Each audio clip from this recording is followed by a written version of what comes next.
So hello students, welcome back to my channel Learn with Nigar. So ये जो है third video है health and hygiene chapter पे for class 7. तो in the previous video we have discussed about the communicable diseases, their modes of transmission and the entry of the organisms, microorganisms into the body. So in this video we'll discuss non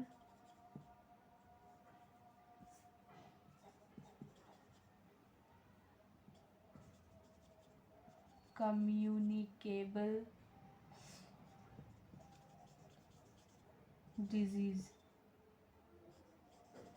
ठीक है, here we'll discuss non communicable diseases, that diseases that which do not spread by communicable. क्या बताया था मैंने कि communicable वो होता है जो एक पर्सन से दूसरे पर्सन में ट्रांसफ़र हो सकता है, but non communicable diseases are those that can not be transferred from one person to the another person. ठीक है, तो ये जैसे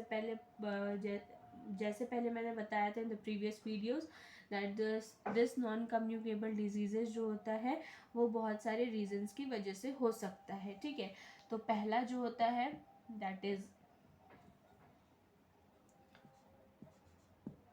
the first one is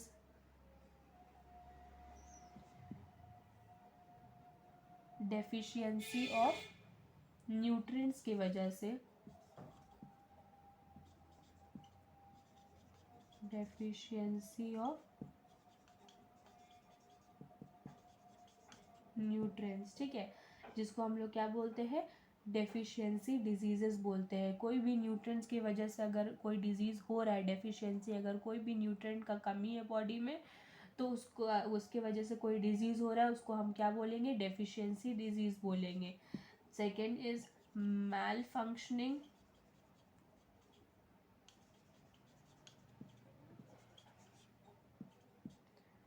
of body organs.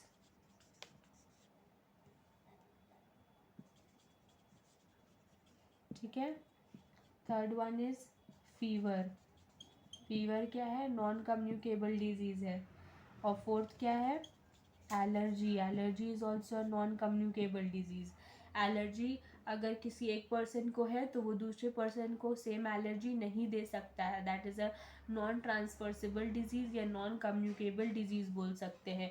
Fever क्या है, फीवर अगर मुझे है, आपको है, किसी को भी फीवर है तो वो दूसरे इंसान को, दूसरे पर्सन को फीवर, एक हेल्दी पर्सन को फीवर नहीं हो सकता है. तो फीवर एक नॉन कम्युनिकेबल डिजीज़ है. एलर्जी भी क्या है, नॉन कम्युनिकेबल डिजीज़ है. तो अभी हम क्या पढ़ेंगे, डेफिशिएंसी डिजीजेस क्या होता है. इससे क्या होता है, डेफिशिएंसी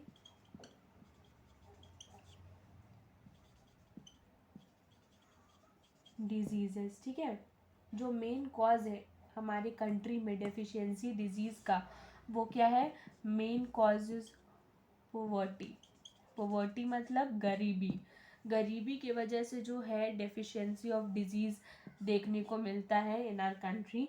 जो मेजॉरिटी ऑफ पीपल है in our country are not able to buy the quality food items. ठीक है, जो एक डिज़ायर्ड फूड क्वांटिटी होता है या फूड आइटम होता है जिसमें न्यूट्रिएंट्स होता है, वो एक मेजॉरिटी ऑफ पीपल जो है नहीं खरीद पाते हैं because they can not afford it. तो एक लॉन्ग रन में अगर देखा जाए तो क्या होता है, वो वीक हो जाते हैं, सिक हो जाते हैं. और जो होता है किसको अफेक्ट करता है, चिल्ड्रंस को ज़्यादा मोर सीरियस अफेक्ट करता है, मोर सीरियसली. ठीक है, अगर डेफिशिएंसी होता है किसका, कार्बोहाइड्रेट का, अगर कार्बोहाइड्रेट का डेफिशिएंसी हो रहा है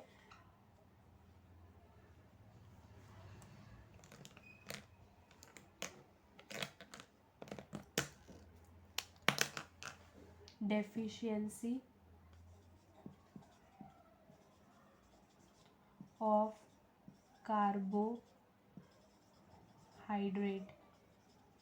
ठीक है, अगर डेफिशिएंसी हो रहा है कार्बोहाइड्रेट का तो क्या होगा, कार्बोहाइड्रेट क्या है, एक चीफ सोर्स है एनर्जी जो देता है हमारे बॉडी को, ठीक है, कार्बोहाइड्रेट क्या प्रोवाइड करता है, एनर्जी प्रोवाइड करता है हमारी बॉडी को। जो एनर्जी है हमको क्यों ज़रूरत है हमारी बॉडी को, जो लाइफ फंक्शंस है या वेरियस फंक्शंस है हम लोग जो परफॉर्म करते हैं वो विदाउट एनर्जी पॉसिबल नहीं होता है। कोई भी चीज़ कोई भी काम करने के लिए energy is a necessary thing. तो वो एनर्जी कहाँ से आएगा, वो एनर्जी ये कार्बोहाइड्रेट से आएगा। तो जिसकी जिसकी बॉडी में ये कार्बोहाइड्रेट नहीं है तो वो कोई भी काम करने में सक्षम नहीं होगा या उसका बॉडी क्या हो जाएगा, वीक हो जाएगा। ठीक है, लॉस ऑफ स्टैमिना होगा अगर डेफिशिएंसी, अगर कार्बोहाइड्रेट का डेफिशिएंसी है तो डाइट में, तो क्या होगा, पहला जो होगा बॉडी वीक हो जाएगा, बॉडी वीकनेस होगा।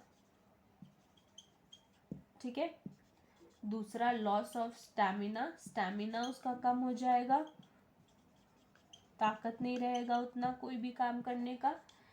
एंड हाँ, बस ये दो चीज़ जो होगा, द बॉडी वीकनेस होगा और लॉस ऑफ स्टैमिना होगा। ठीक है, और एक सफिशिएंट क्वांटिटी में एनर्जी अगर अवेलेबल नहीं है बॉडी को तो वो प्रॉपर फंक्शंस या जो कोई भी वेरियस फंक्शन परफॉर्म नहीं कर सकता है। तो अगर कार्बोहाइड्रेट नहीं है तो बॉडी में वीकनेस होगा, लॉस ऑफ स्टैमिना होगा। ठीक है, सेकेंड जो होता है वो क्या है, diseases due to deficiency of protein. अब प्रोटीन के वजह से क्या क्या डेफिशिएंसी हम लोग को देखने को मिलता है। डेफिशिएंसी ऑफ प्रोटीन, सबको पता है प्रोटीन कितना नेसेसरी थिंग है हमारे बॉडी के लिए, है ना। प्रोटीन्स कितना नेसेसरी है, प्रोटीन्स क्या है, बॉडी बिल्डिंग फूड होता है प्रोटीन। ठीक है, जैसे कि एक डिजीज है दैट इज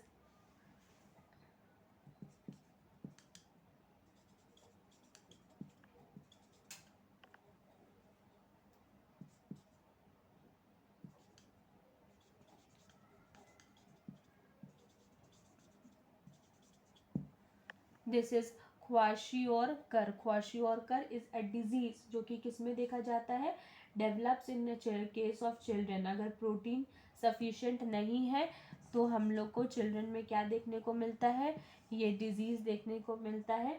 ठीक है, डाइट में अगर प्रोटीन का कमी है, this is for this reason that children are often advise to take protein rich food. जैसे कि डाइट में क्या क्या बोला जाता है चिल्ड्रन को लेने के लिए, चिल्ड्रन को क्या, बड़ों को भी बोला जाता है, एग्स, मीट, है ना, दीज आर मिल्क, ये सब क्या होता है, पल्सेस। अगर वेज है, वेजिटेरियन है तो पल्सेस, या फिर फिश।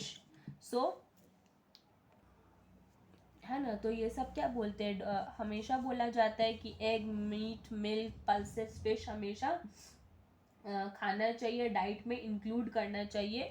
क्यों, क्योंकि कभी भी प्रोटीन का डेफिशिएंसी ना हो और कोई भी डिजीज कॉज ना हो। प्रोटीन क्या है, एनर्जी माल फंक्शनिंग। प्रोटीन एनर्जी माल फंक्शनिंग जो होता है, PEM is a term used to describe diets which lack proteins and energy giving carbohydrate। तो क्या होता है, PEM क्या है, PEM that is protein energy, protein energy mall functioning, sorry mall nutrition, not functioning, mall nutrition. PEM protein energy mall nutrition एक term है जो describe करता है डाइट्स जो कि लैक करता है proteins. Describe diets which lack proteins and energy giving carbohydrate. जो भी एनर्जी गिविंग कार्बोहाइड्रेट होता है और जो प्रोटीन चाहिए जो लैक करता है प्रोटीन, वो डाइट को डिस्क्राइब करता है। Diseases caused by PEM। ठीक है, जो भी डिजीज कॉज्ड हो रहा है किसके वजह से, दिस फॉर PEM के वजह से, are common among the children. किस में है कॉमन, हमारे चिल्ड्रंस में सबसे ज़्यादा कॉमन देखने को मिलता है। मेरास्मस या फिर kwashiorkor and marasmus are diseases which result from PEM। ठीक है, अगर PEM से कौन कौन सा डिजीज हो रहा है, मेरास्मस, ये क्यों हो रहा है, क्योंकि प्रोटीन का कमी है या कार्बोहाइड्रेट का कमी है बॉडी में, और दूसरा क्या होगा,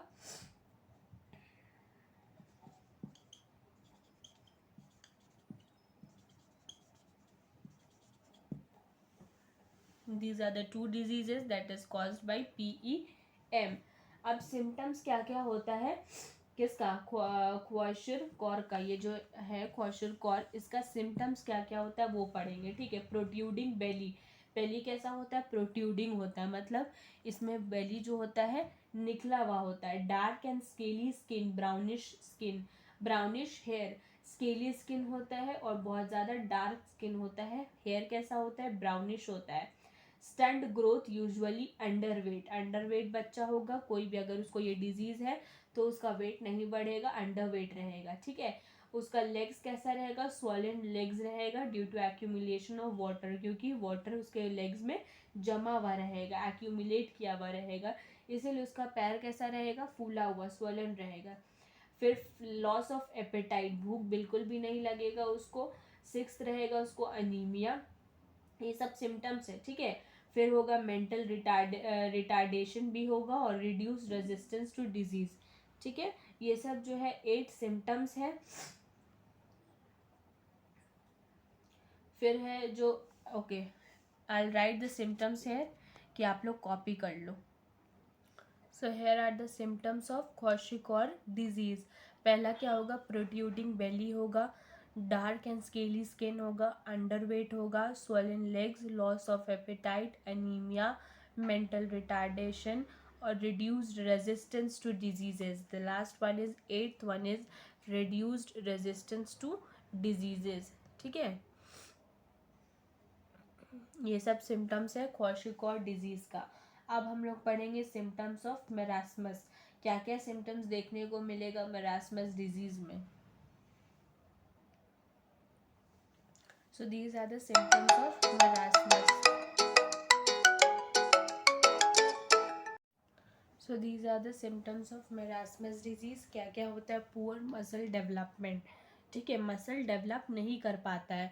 तो अगर मसल डेवलप नहीं कर पाएगा मतलब कोई फैट भी नहीं होगा, तो पुअर मसल डेवलपमेंट है, ठीक है। No fat, poor muscle development, कोई भी फैट नहीं होगा। अगर कोई भी फैट नहीं होगा मतलब अंडरवेट होगा चिल्ड्रन।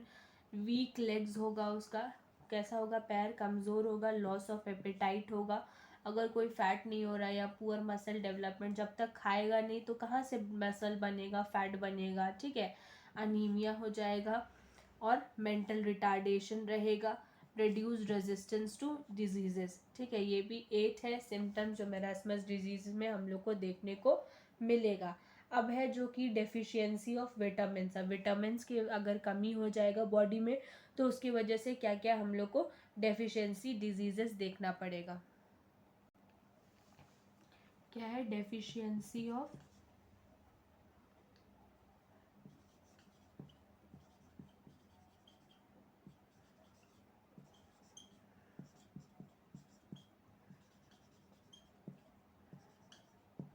विटामिन, ठीक है। डेफिशिएंसी ऑफ विटामिन में क्या है, जो भी डेफिशिएंसी डिजीजेज है जो कि कॉज्ड बाय वेरियस विटामिन, ठीक है। Vitamin are required in small quantities for proper functioning of our bodies. Vitamin हम लोग को क्या कितना चाहिए, स्मॉल क्वांटिटी में ही चाहिए। विटामिन का मात्रा कितना होना चाहिए, स्मॉल क्वांटिटी में होना चाहिए बॉडी में, बट एक नेसेसरी थिंग है, ठीक है। अगर इसका क्वांटिटी कम हो गया विटामिन का तो बहुत सारा प्रॉब्लम हो सकता है। दूसरा है जो कि है डेफिशिएंसी ऑफ मिनरल्स, अगर मिनरल्स का हो जाएगा, ठीक है,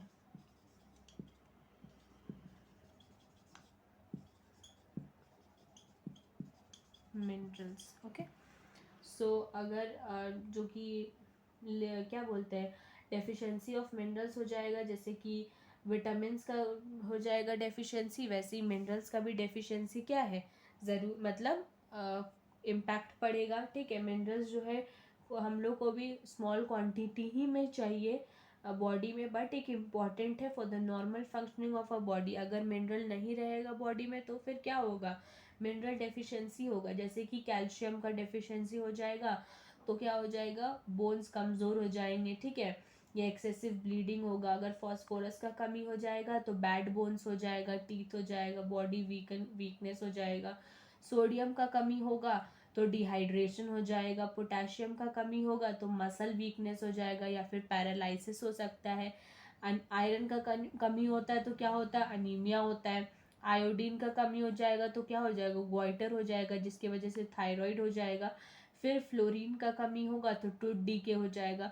तो ये सब है कि डेफिशिएंसी ऑफ मिनरल्स में आता है, ठीक है, कि कैल्शियम से, फास्फोरस से, सोडियम से, पोटेशियम से, आयरन से, आयोडीन से और फ्लोरीन से क्या क्या डेफिशिएंसी, क्या क्या डिजीजेस होता है। वैसे ही सेम विटामिन में भी क्या होता है, विटामिन ए का कमी हो जाएगा तो क्या हो जाएगा, नाइट ब्लाइंडनेस हो जाएगा। विटामिन B1 का कमी हो जाएगा तो क्या होगा, कौन सा डेफिशिएंसी डिजीज होगा, बेरी हो जाएगा, ठीक है। So wait, I am writing up so that you can note it down. So vitamin A से क्या हो जाएगा, नाइट ब्लाइंडनेस हो जाएगा, ठीक है। विटामिन ए का डेफिशिएंसी से हम लोग को क्या होगा, नाइट ब्लाइंडनेस हो जाएगा। फिर विटामिन B1 का डेफिशिएंसी से, I am not writing the full vitamin, so आप लोग समझ लेना, अंडरस्टैंड कर लेना। B1 का डेफिशिएंसी से क्या हो जाएगा, बेरी हो जाएगा, ठीक है। B2 का डेफिशिएंसी से क्या होगा, स्किन डिजीज होगा। फिर विटामिन सी का डेफिशिएंसी से क्या हो जाएगा, ब्लीडिंग ऑफ गम्स या स्वेलिंग ऑफ जॉइंट, जिसको हम लोग क्या बोलते हैं, स्कर्वी बोलते हैं, ठीक है। फिर विटामिन डी का डेफिशिएंसी से क्या हो जाएगा,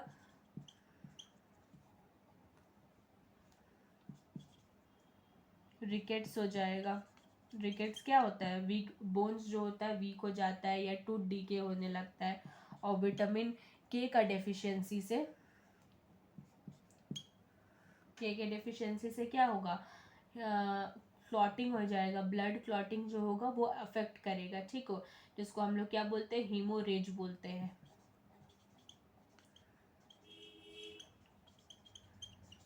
हेमोरेज का क्या मतलब होता है, क्लॉटिंग ऑफ ब्लड जो होता है वो अफेक्ट होता है। Clotting of blood is affected, okay.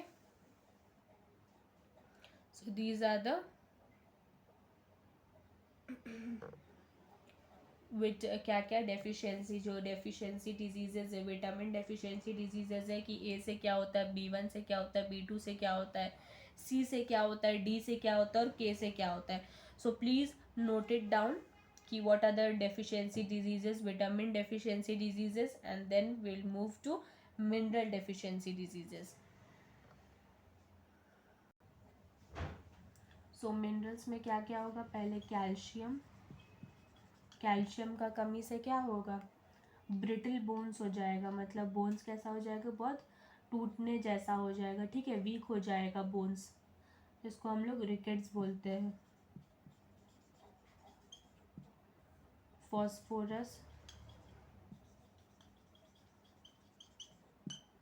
क्या होगा, बैड बोन या फिर बॉडी वीकनेस लिख सकते हैं।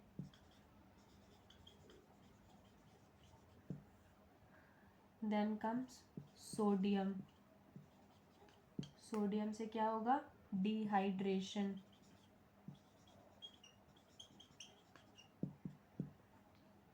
देन पोटेशियम, है ना, पोटेशियम से क्या होगा, मसल वीक हो जाएगा, मसल वीकनेस।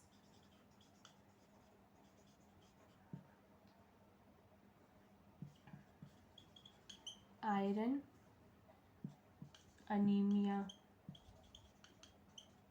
है ना, आयरन का कमी से क्या हो जाएगा, अनीमिया हो जाएगा। देन आयोडीन, क्या हो जाएगा, आयोडीन का कमी से गोइटर। देन फ्लोरीन, फ्लोरीन से क्या हो जाएगा, टूथ डीके, ठीक है, टूथ डीके हो जाएगा। तो ये सब क्या है कि मिनरल डेफिशिएंसी डिजीजेज है। ये कैल्शियम से रिकेट्स होगा, पोटेशियम से body weakness and the further. So ये भी आप नोटेड डाउन कर लो, नोट डाउन, ठीक है। सो आज ये वीडियो यहीं पे एंड करते हैं। सो इन द नेक्स्ट वीडियो अब हम लोग पढ़ेंगे कि डिजीज़ेस जो कि होता है मैल फंक्शनिंग ऑफ बॉडी ऑर्गन से, जैसे कि डायबिटीज़ हो गया, हार्ट डिजीज़ हो गया, ये सब, ठीक है। और फिर फीवर पढ़ेंगे और एलर्जी। तो 3 टॉपिक और बाकी है, and in the next hope so in the next video ये chapter health and hygiene complete हो जाएगा। Okay, so thank you.